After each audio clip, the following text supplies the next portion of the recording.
अस्सलाम वालेकुम। कैसे हैं फ्रेंड्स? उम्मीद करती हूँ आप खैरियत से होंगे। अल्हम्दुलिल्लाह मैं भी खैरियत से हूँ। आज मैंने बनाई है जनाब क्रिस्पी चिकन। क्रिस्पी चिकन बहुत ही मज़ेदार, बहुत ही लजीज बन के और बहुत ही जूसी रेडी हुई थी। ये देखिए माशाल्लाह से खूबसूरत सा कलर आया हुआ है। इसको बनाना बहुत ही आसान है। इसकी बहुत ईजी तरीके से मैंने मैरिनेशन की है जनाब, और मैं आपको इसकी कुछ टिप्स और ट्रिक्स बताऊँगी कि किसको किस तरीके से कलरफुल और जो है जूसी और लजीज बनाना है। इसका बहुत ही अच्छा टेस्ट आया था। आइए जनाब स्टार्ट करते हैं। 500 ग्राम मैंने चिकन ली और इसमें हाफ़ टी स्पून नमक ऐड किया है, और कुटी हुई लाल मिर्च आपने डालनी है, पाउडर नहीं यूज़ करना वरना इसका कलर सही नहीं आएगा।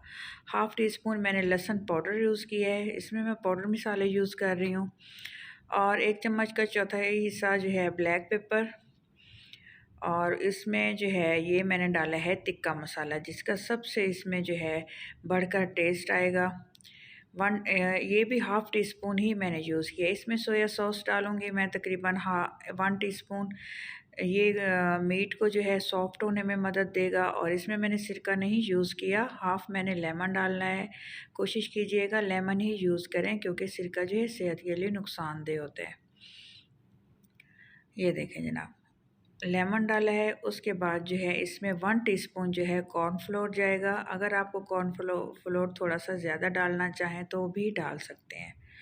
अब अच्छी तरह से हाथ की मदद से, हाथ को आप ग्लव्स पहन लें या जो है चम्मच से मिक्स कर लें, लेकिन मैंने सिंपल तरीका यूज़ किया है। बिल्कुल हाथ की मदद से अच्छी तरह से जो है इसकी मैरिनेशन की है, ताकि जो है मीट के अंदर अच्छी तरह से जो मसाला है वो जज़्ब हो जाए।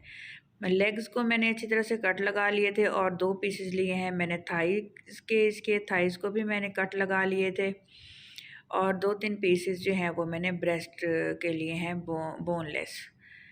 ये देखें जनाब, ये तकरीबन 500 ग्राम चिकन है। और लास्ट में अगर आपके पास पपरिका पाउडर है वो डाल दें, कश्मीरी मिर्च है हाफ़ टी स्पून वो डाल दें। इससे क्या होगा कि बहुत अच्छा कलर आएगा, बहुत अच्छी लुक आएगी। ये मैंने जो है कश्मीरी लाल मिर्च डाली है, ये बिल्कुल भी तीखी नहीं होती, ये सिर्फ़ कलर के तौर पे यूज़ होती है। अच्छी तरह से इसको मिक्स करके तकरीबन आधे घंटे के लिए इसको आप रेस्ट दे दें।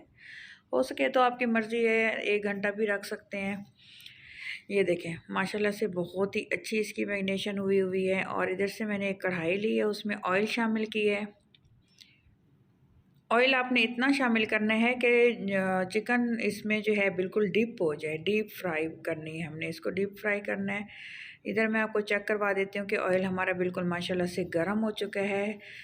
इसमें हम 1 बाय 1 पीस करके चिकन ऐड कर देंगे, और जैसे ही सारे चिकन इसमें हम ऐड कर देंगे, बड़ी एहतियात से आपने इसको जो है ऑयल में शामिल करना है। सारे चिकन ऐड करने के बाद हमने फ्लेम अब बिल्कुल मैंने लो कर दी है। पहले मैंने हाई फ्लेम पे ऑयल को गर्म किया, अब मैंने लो टू मीडियम फ्लेम कर दी है। और ये देखें जनाब, आपने 1 मिनट के रेस्ट के बाद इसको हिलाना चलाना, उलटना पुलटना शुरू करना है, नहीं तो जो है ये मसाला उतरना शुरू हो जाएगा। ये देखें मसाला बिल्कुल भी ऑयल में नहीं उतर रहा, बिल्कुल जो है चिपक चुका है मीट को। ये देखें माशाल्लाह से बहुत ही शानदार, बहुत ही जो है लजीज हमारे चिकन जो है रेडी हो रही है। ये देखें बहुत खूबसूरत सा कलर आया हुआ है। अब तक आप बात ये है कि अब आपने इसको कितना टाइम देना है कि उतने ही टाइम में ये गल जाए, अच्छी तरह से सॉफ्ट हो जाए। तकरीबन आप घड़ी पे टाइम देख लीजिएगा, 7 से 8 मिनट आपने लो फ्लेम पे इसको पकने देना है। चिकन अंदर तक जूसी हो जाएगा, सॉफ्ट हो जाएगा, और खाते हुए बहुत लजीज लगेगा। अगर आप सेम जो है मेरी रेसिपी सेम इसी तरीके से आप ट्राई करेंगे तो इंशाल्लाह आप लोगों को बहुत पसंद आएगी। जनाब वीडियो को देखने के लिए बहुत बहुत शुक्रिया। माशाल्लाह से हमारा क्रिस्पी चिकन रेडी हो चुका है। जनाब अपना ख्याल रखिएगा। अल्लाह हाफिज़।